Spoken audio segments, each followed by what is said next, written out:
I was really keen when I came into office to try and make sure that young people feel like they have a voice. It's very often that young people say they don't feel heard and they don't feel that systems and projects and things work for them. So when I worked with the VRP, we kind of said, what is the best way for us to capture that voice of young people and give them a real opportunity to shape what we do as a region.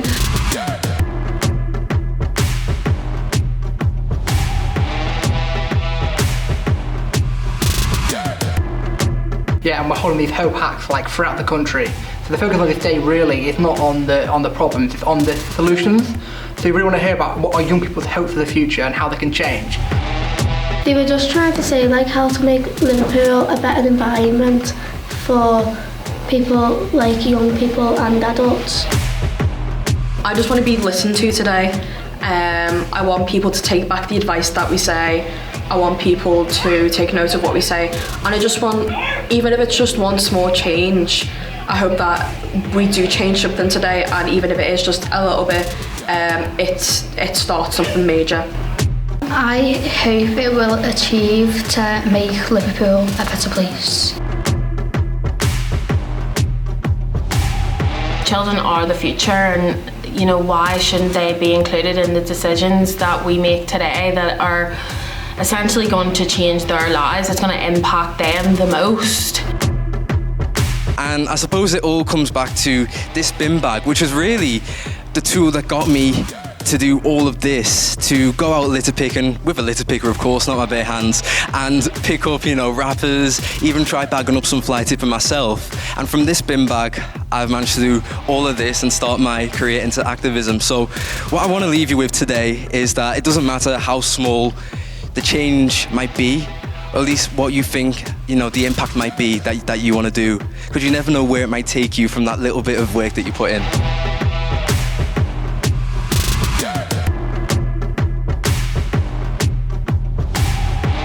And then there's also the second speaker, FA.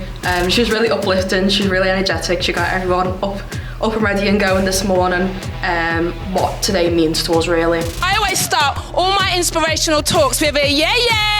So can I get that please? Because I need energy in this room, because you're about to do amazing things today. So after 3, 1, 2, 3. Yeah! Woo, that was a rise! Oh, I really enjoyed it. I think they had quite a lot of energy, and considering it was really early in the morning, it woke me up. So I really enjoyed what they had to say as well. It was very it woke you up because they were so energetic. Let's talk about hope.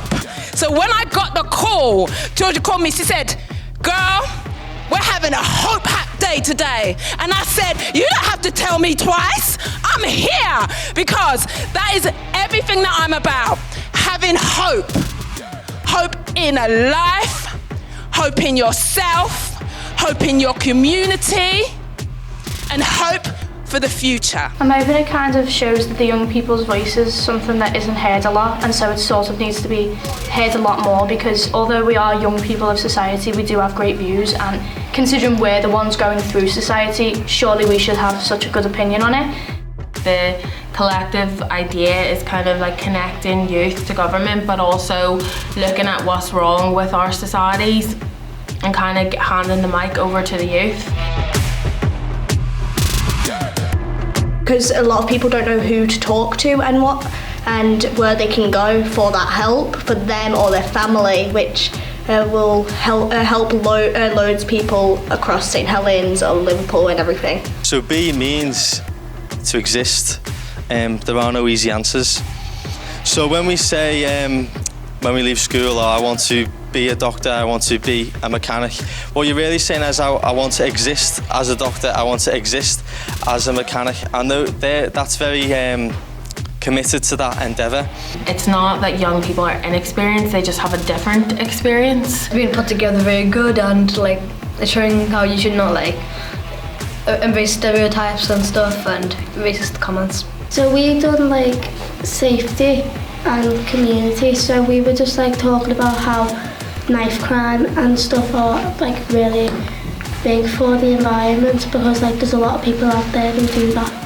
The main push about education is getting mental health into it, because the way I look at things is say we have 75 minutes of maths, I'm not really going to have to carry algebra with me all my life, but I'm gonna have to carry my mental health with me. About how stigmatized living benefits is, how stigmatized poverty is.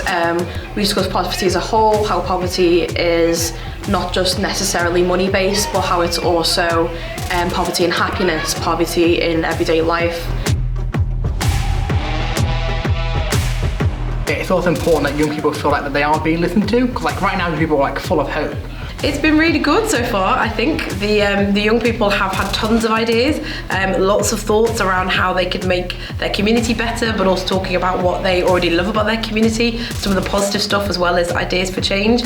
They seem to have been really active, so they've been doing lots of scribbling, but also lots of moving around and lots of creative expressions about their visions for the city. So it's been really positive. I think it's this generation, we're the people that think of others. We don't just think of like people who live like us.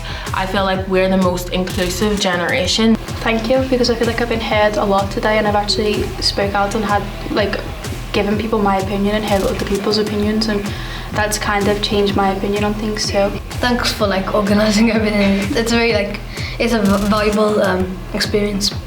I've enjoyed it. It's definitely been eye-opening, because we've been talking about other people's experiences today and how it's affected them long term. Thanks for listening to us. I can't stress enough how much it means that you're giving young people like me a voice.